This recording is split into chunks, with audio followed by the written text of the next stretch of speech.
नमस्कार दोस्तों आज हम पढ़ेंगे some important questions in discrete mathematics, जिसके अंदर छोटे से लेकर बड़े से बड़े क्वेश्चन आएंगे। तो चलिए बिना किसी देरी के शुरू करते हैं अपना पहला क्वेश्चन है सेट क्या होता है। फाइनाइट और इनफाइनाइट सेट के बारे में लिखिए। दोस्तों सेट क्या होता है? सेट हमने पढ़ा था। सेट जो होता है ऑब्जेक्ट्स का सुपरिभाषित संग्रह होता है, यानी सेट कहलाता है। ये इसकी परिभाषा हो गई है। और अगर हम बात करें फाइनाइट सेट की, तो फाइनाइट सेट क्या होता है? जैसे फाइनाइट सेट वह सेट होता है जिसके अंदर जो एलिमेंट्स होते हैं, ऑब्जेक्ट्स होते हैं, उनकी जो संख्या है वो गिनी जा सकती है, या फिर वो एक मतलब सीमित संख्याएं हों। जैसे 1 2 3, ये एक फाइनाइट सेट है। इसे हम फाइनाइट सेट कहेंगे जिसके अंदर के जो एलिमेंट्स है वो हम गिन सकते हैं, या एक सीमा तक वो होते हैं। फिर आते हैं इनफाइनाइट सेट। दोस्तों इनफाइनाइट सेट क्या होते हैं? इनफाइनाइट सेट वे सेट होते हैं जिनके एलिमेंट्स को हम गिन नहीं सकते हैं, जिनके एलिमेंट्स की कोई सीमा नहीं है। एलिमेंट्स इनफाइनाइट होते हैं, उन्हें क्या कहते हैं? इनफाइनाइट सेट कहते हैं। इसका जो उदाहरण है, एक का तो उदाहरण ये हो गया, दूसरे का उदाहरण है कि एलिमेंट्स ऑफ, या फिर कह सकते हैं कि हम प्राकृत संख्याएं, सेट ऑफ प्राकृत संख्याएं, प्राकृत संख्याओं का सेट, इसे हम क्या कहेंगे? इनफाइनाइट सेट कहेंगे। ठीक है। फिर दूसरा जो आता है वो आता है प्रूव दैट। ये इक्वेशन दे रखी है, इसको हमें प्रूव करना है। अब ये इक्वेशन किसकी है दोस्तों, मैं आपको बताता हूँ। ये एक डिस्ट्रीब्यूटिव इक्वेशन है। तो कैसे हम इसको सॉल्व करेंगे? सबसे पहले हम मान लेते हैं कि माना एक्स कोई एक काल्पनिक एलिमेंट है, कोई काल्पनिक एलिमेंट है।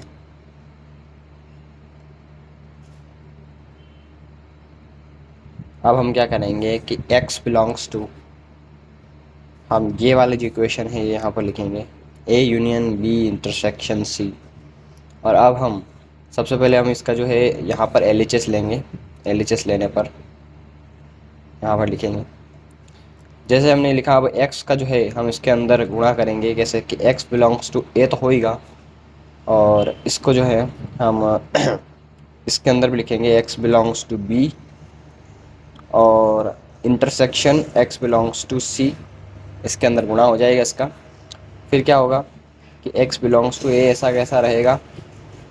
फिर इसके अंदर जो होगा वो union x belongs to B intersection x belongs to C. यहाँ पर जो है x बिलोंग्स टू बी। यहाँ पर हमें क्या करना पड़ेगा? यहाँ पर इसकी जगह पे हमें और करना पड़ेगा, और इसकी जगह भी हमें और करना पड़ेगा, और x बिलोंग्स टू सी करना पड़ेगा। अब क्या होगा दोस्तों, जब हम इसकी जगह और किया होता है तो हम क्या करते हैं कि x बिलोंग्स टू ए, और क्या करते हैं हम, और करते हैं, और x बिलोंग्स टू b को कोष्टक के अंदर लिख लेते हैं, x बिलोंग टू, और x बिलोंग्स टू b को, और x बिलोंग्स टू c को हम बाहर ही रखते हैं और के बाद। अब क्या होता है, हम इस x को कॉमन ले लेते हैं, x बिलोंग्स टू को, तो a, और अब हम और को कैसे बदल देते हैं? और को हम बदल देंगे a से। अब जो a का गुणा हुआ है ना दोस्तों, वो इन दोनों के अंदर हुआ है। तो यहाँ पर हमने a लिखना भूल गया हूँ, यहाँ पर a भी लिख देना। यहाँ पर जैसे कुछ हुआ है तो यहाँ पर इंटरसेक्शन, फिर से यहाँ पर ए यूनियन सी हो जाएगा। ये जो x है, ये x इस x से कट जाएगा, इस वाले इस वाले x से। यहाँ पर जो हमने x माना था ये इस वाले x से कट जाएगा। इससे ही हमने प्रूफ किया था, क्योंकि ये जो इक्वेशन है यहाँ से आ गई है, तो इसको हम इससे काट डालेंगे। तो ये जो है हमारे सामने आ गया है कि A union B intersection C is equal to A union B intersection A union C. ये डिस्ट्रीब्यूटिव लॉ है दोस्तों। तो ये है ना सबसे इम्पोर्टेंट क्वेश्चन है, इसको याद कर लेना। क्वेश्चन आता है कि क्या रिलेशन, ये जो सेट है ए इज इक्वल टू 1 2 3, और ये रिलेशन दे रखा है, क्या ये जो ट्रांजिस्टिव रिलेशन है, ट्रांजिस्टिव रिलेशन मतलब संक्रामक रिलेशन है? तो अभी हम देखते हैं। तो सबसे पहले हम देखते हैं कि रिलेशन क्या है। तो रिलेशन में हमने दे रखा है कि यहाँ पर 1 2 है, और यहाँ पर 2 3 है, और यहाँ पर 1 3 है। तो ये हमारा रिलेशन दे रखा है। और अब ट्रांजिस्टिव की जो होती है रूपरेखा, या फिर कह सकते हो कि ट्रांजिस्टिव में क्या होता है। ट्रांजिस्टिव कहता है कि अगर X Y belongs to R अगर होता है तो, और अगर Y Z belongs to R, अगर ये दोनों फुलफिल हो रही है, दोनों रिक्वेस्ट, तो तो मस्ट यहाँ पर होनी चाहिए x टू z भी R के अंदर होनी चाहिए, जिससे क्या होता है हमारी ट्रांजिस्टिव रिलेशन या फिर ट्रांजिस्टिव जो संबंध है वो हमारा इससे दर्शाया जा सकता है, मतलब कि ट्रांजिस्टिव रिलेशन होगा अगर ये दोनों फुलफ़िल होती हुई, ये तीनों फुलफ़िल होती हुई। ठीक है, देख लेते हैं। तो इसके अंदर क्या हो रहा है, इसके अंदर X Y, X is equal to 1 है, वाई इज इक्वल टू यहाँ पर 2 है और z इज इक्वल टू 3। देखिएगा एक्स वाई यहाँ पर एक्स वाई अवेलेबल है, वाई जेड यहाँ पर 2 3 अवेलेबल है और एक्स जेड के लिए यहाँ पर 1 3 अवेलेबल है। मतलब ये जो है पूरी ट्रांजिटिव यहाँ पर हो रही है, बिल्कुल भी यहाँ पर, यहाँ देख लीजिए रिफ्लेक्सिव नहीं हो रही, यहाँ पर 1 2 हो रहा है, 2 3 हो रहा है और 1 3 हो रहा है, यहाँ पर सिमेट्रिक भी नहीं हो रही, केवल ट्रांजिस्टिव हो रही है। तो ये बिल्कुल ट्रांजिस्टिव होगी। रिलेशन आर जिसके अंदर ए बी दो एलिमेंट्स हैं और यहाँ दर्शाया गया है कि ए जो है बी से छोटा है, बराबर नहीं, ए बी से छोटा है हमेशा। On the set of real numbers is reflexive symmetric और ट्रांजिस्टिव। यहाँ ये जो दे रखा है रियल नंबर का सेट है, इसके अंदर ये जो रिलेशन दे रखा है ये रिफ्लेक्सिव होगा, सिमेट्रिक होगा या ट्रांजिस्टिव होगा, ये हमें बताना है। देखिए दोस्तों, रिफ्लेक्सिव और सिमेट्रिक सबसे पहले हम लिख लेते हैं आर। ये जो है रियल नंबर का एक सेट है जिसके अंदर हमारे पास कुछ एलिमेंट्स हैं, हम ये मान सकते हैं 3 4 5 6 कुछ एलिमेंट्स हैं और ये रियल नंबर का आगे जाता ही जाएगा, इनफाइनाइट सेट है बिल्कुल। अब जो हम ये क्या कह रहा है कि ए जो है वो बी से छोटा होगा। अब रिफ्लेक्सिव में क्या होता है, रिफ्लेक्सिव में हमारे पास क्या होता है कि जो है ए का खुद के साथ संबंध होना ज़रूरी है। अगर ए का खुद के साथ संबंध होगा तो रिफ्लेक्सिव होगा। पर यहाँ देखिए, अगर एक को हम ए की जगह पुट करें और इसी एक को हम बी की जगह पुट करें तो क्या ये रिलेशन सही हो पाएगा? क्या एक खुद से छोटा है? तो नहीं होगा। इसका मतलब ये रिफ्लेक्सिव नहीं होगा। एक खुद से ही छोटा नहीं हो पाएगा, कोई भी संख्या खुद से छोटी नहीं होती या खुद से बड़ी नहीं होती, तो यहाँ पर रिफ्लेक्सिव नहीं होगा। दूसरी हम बात कर लेते हैं सिमेट्रिक की। सिमेट्रिक में ऐसा देखिए कि अगर हम a इज इक्वल टू 1 लेते हैं और b इज इक्वल टू 2 लेते हैं तो यहाँ पर जो है ये जो इक्वेशन है ये हमारे इसको बहुत ही तरीके से सेटिस्फाई करती है। a जो है b से छोटा है। पर जब सिमेट्रिक क्या कहता है कि अगर एक का संबंध 2 से है तो 2 का भी संबंध 1 से होना चाहिए। पर अगर हम इन वैल्यूज़ को एक्सचेंज कर लें और a की जगह 2 कर लें और b की जगह 1 कर लें तो ये जो है ये सेटिस्फाई नहीं हो पाएगी और ये यहाँ पर गलत हो जाएगी, क्योंकि 2 जो है 1 से छोटी नहीं होती है, इसलिए यहाँ पर सिमेट्रिक भी नहीं होगी। तीसरी हम बात कर लेते हैं ट्रांजिटिव की। ट्रांजिटिव क्या कहता है कि अगर एक जो है 2 से छोटा है और 2 जो है 3 से छोटा है तो एक भी 3 से छोटा होना ज़रूरी है। तो ये बिल्कुल यहाँ पर सेटिस्फाई कर रही है। मतलब ये जो इक्वेशन है या फिर ये जो रिलेशन है ये केवल ट्रांजिटिव होगा, सिमेट्रिक और रिफ्लेक्सिव नहीं होगा। ठीक है, तो अब हम आ चुके हैं ग्राफ्स पर। ग्राफ्स क्या होते हैं, सिंपल ग्राफ बनाओ, सिंपल ग्राफ को दिखाओ। तो ग्राफ की डेफिनेशन हम देख लेते हैं कि जो ग्राफ होते हैं वो एजेस ग्राफ,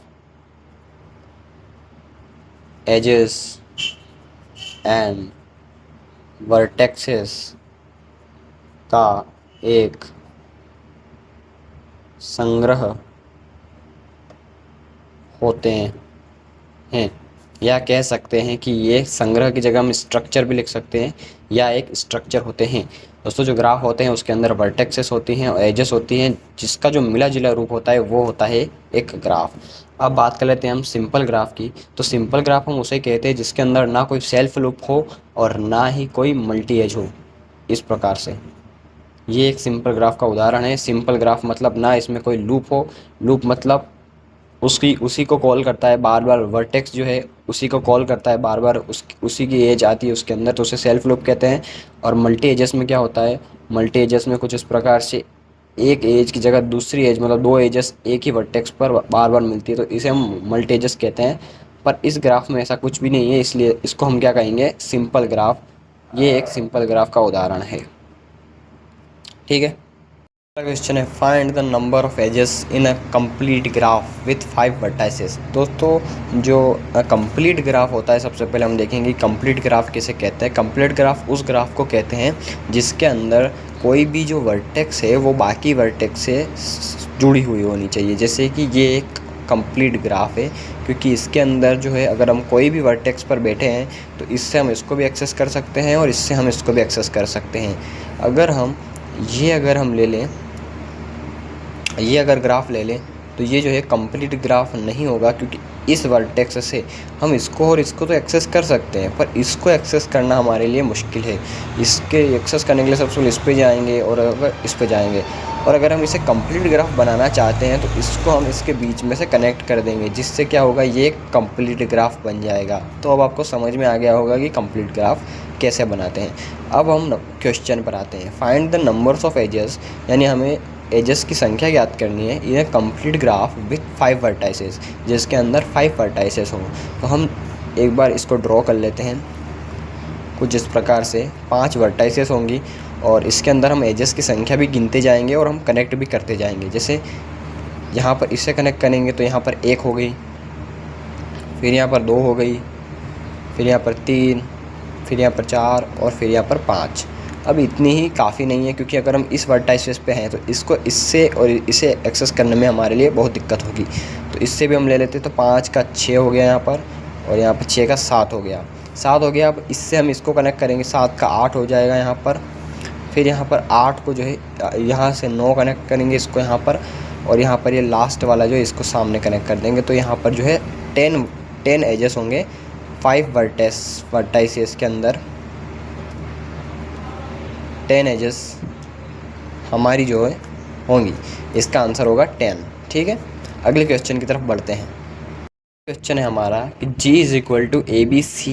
अगर एक ग्राफ है, उसका सेट, उसके वर्टेक्सेस का सेट दे रखा है ABC, यानी ABC कोई वर्टाइसेस हैं, और ग्राफ के अंदर जो AB और BC और C है वो एजेस का रिलेशन है। और अब हम ये पूछ रहा है कि इस कनेक्टेड, क्या ये कनेक्टेड ग्राफ होगा? तो हम इसे बना कर देखते हैं। सबसे पहले हमें 3 वर्टाइसेस बनानी है, जिसका नाम होगा A, B और C। यहाँ पर देखिए, यहाँ पर A का रिलेशन B से है, यानी A का जो है रिलेशन यहाँ पर B से कर देंगे। फिर B का जो है C से है, यहाँ पर B का हम C से कर देंगे। और C का जो है A से है, यहाँ पर B का C से करना था, B का C से है, और C का जो है A से है, यानी C का A से हमने कर दिया था पहले ही। तो ये कुछ इस प्रकार से। तो क्या ये एक कंप्लीट ग्राफ है? तो दोस्तों अगर हम इस वर्टाइसेस पर बैठे हैं, मान लेते हैं, तो हम इस वर्टाइसेस से इसको भी एक्सेस कर सकते हैं और इसको भी एक्सेस कर सकते हैं। यानी यहाँ पर जितने भी वर्टाइसेस हैं तीनों में से अगर हम कहीं भी हैं तो हम बाकी वर्टाइसेस को आराम से जो है एक्सेस कर सकते हैं। इसका मतलब ये एक कनेक्टेड ग्राफ है, ये एक कनेक्टेड ग्राफ है, ये कनेक्टेड ग्राफ है।